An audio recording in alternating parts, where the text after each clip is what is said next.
gaafas waliin turan keessaa fi torban lama booda kaleessa gadhiifaman immoo ijoollee obbo Baqqala Garbaati. Hanga yoonaa kanneen to'annoo jala oolan yoo hiikaman keessaa kan nuti beeknu isaan qofaadha. Wanta gaafas raawwate intala obbo Baqqala Garbaa Boontuu Baqqalaa gaafanneerra. Osenne daqiiqaa muraasa daqiiqaa 10 akkas booda injinar Taakkalanii dhufee Jawaariin kophaatti waliin haasa'eetu daqiiqaa 10 akkas booda deebi'ee ba'ee isumaa ba'u waraanni humna addaa Oromiyaa dhufee reeffa fudhanna jedhee san booda reeffa fudhanii deemanii erga reeffi deemeeti nuunis hin baane jennee gaafa nuyi baa'uuf yaallu waraanni nutti marsee ba'uu nu dhorke. Waraan akkamiiti? Keessaan humna addaa Oromiyaatu jira, alaan immoo raayyaa ittisa biyyaatu jira. Eessa isin geessan ergasii? Ergasii eegdota Jawaar harkaa meeshaa fuudhanii raadiyoo isaanitti wal quunnaman fuudhanii ergasii abbaa koo fi Hamzaa Booranaa fi Jawaar Mahammadiin konkolaataa gurraacha tokko keessa galchaniitu nutti mul'atu ture. Nu biraa fageessanii garuu mooraa sana keessaa hin baane. Karaan hin mul'ata, karaa bitaas karaa mirgaas yeroo isaan bahan hin argine nuyi. Kana jechuun mooraama keessa turanii jechuudha. Mooraa sana keessaa hin baane malee fuudhanii deemaniiru. Isaan nu biran turre.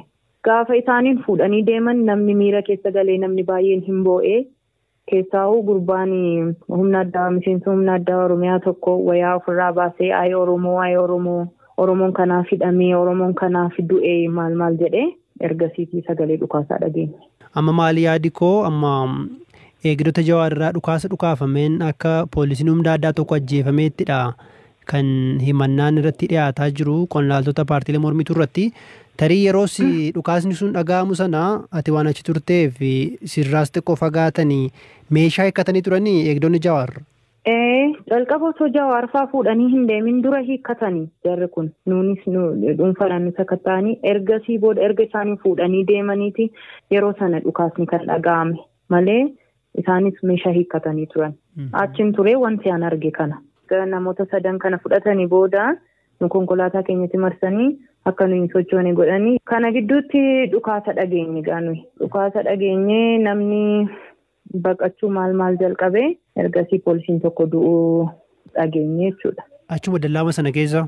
Mooraama keessatti du'e. Ergasii booda maaltu ta'e? Ergasii booda dhukaasa dhageenye dhukaasa sana haaluma tokko dhageenye ergasii namni baqachuu boo'u maal jalqabee gara galmaatti yeroo nuyi ol fiignu reeffa nama militarii wayaa waraanaa uffate yeroo kaasan hin arganii sana booda miseensa poolisii humna addaa Oromiyaati kan du'e jedhanii boo'aa turan ijoolleen miseensa poolisii humna addaa Oromiyaa turanii san booda qabattoo keenya kophee keenya maal nurraa baasanii konkolaataa isa biratti labbas jedhamu sanaan fe'anii gara siyaasaa nu geessanii jechuudha. Meegaa mana hidhaatti durii nama reebuun kuni nama torchar gochuun kuni nama dararuun kun baramaadha.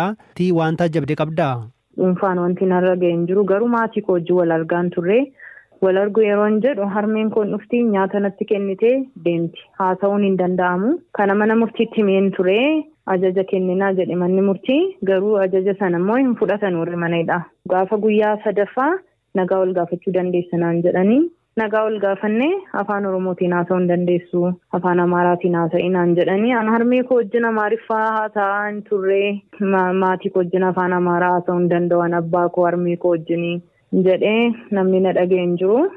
Afaan nuyi beennuun haasa'uu hin dirqamaa nuun jedhanii. Egaa yeroo dheeraa fi abbeekee fi nyaatas dubbisuudhaafis dhimma garaagaraafis mana hidhaa garaagaraatti marmaaraa turte. Tarii mana hidhaa keessa yeroo dheeraafan tura harmee kootu alatti hafe.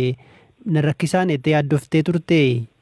Baay'ee nama dhiphisa ture maaliif tokkoffaan abbaa koo wajjin achitti argamuurraan kan hafe waan an godhe hin qabu. Abbaan koo nama siyaasaati. Duraanis mana hidhaa ture achi ba'ees qabsoomatti deebi'ee ammas mana hidhaa jira achi ba'ees qabsoodhumatti deebi'a. Amma gaaffiin Oromoo deebi'utti jechuudha. Kan isaa irratti dabalamnee immoo gaafa mana tokko keessaa namni 4 obbolaan koo quxusuun koo lamaanii isaanitti dabalamu immoo harmee keenya irratti dhiibbaan isaa hin ulfaataa umurii kana muriitti boqochuu qabdu umurii jaartummaatti hireen ishee galaa deddeebisuu yeroo ta'u namatti dhaga'ama. Abbaa kee dabalatee hooggantoonni paartiilee mormituu biroo maaliif to'ataman sitti fakkaata? Namoonni kun qabsaa'otaan immoo maatii isaaniiti warri waliin turre. Yakki dalagame hin jiru yakki isaan jara kanas ilaallatu nuyi maatii isaanii wanti nu gaafachiisuu danda'u wanti dalagame hin jiru. Rakkoon jiru rakkoo siyaasaati. mootummaadhaan mormuu sirna amma jiruun mormuurraan kana fe'ee akka isaan dalagan hin jiru. Ilaalchaan garaagara ba'uu isaanii sirna kanaan mormuu isaaniitu mana isaan kaa'ee jira ammas. Dhaggeeffattoota keenya sagantaa BBC Afaan Oromoo jimaata galgalaa caqasaati jirtu intala Baqqalaa Garbaa Boontuu Baqqalaa dhageenye guyyaa boruu ganamaa barreeffamaan weebsaayitii irraa bbcafaanoroomoo.com irraa dubbisuu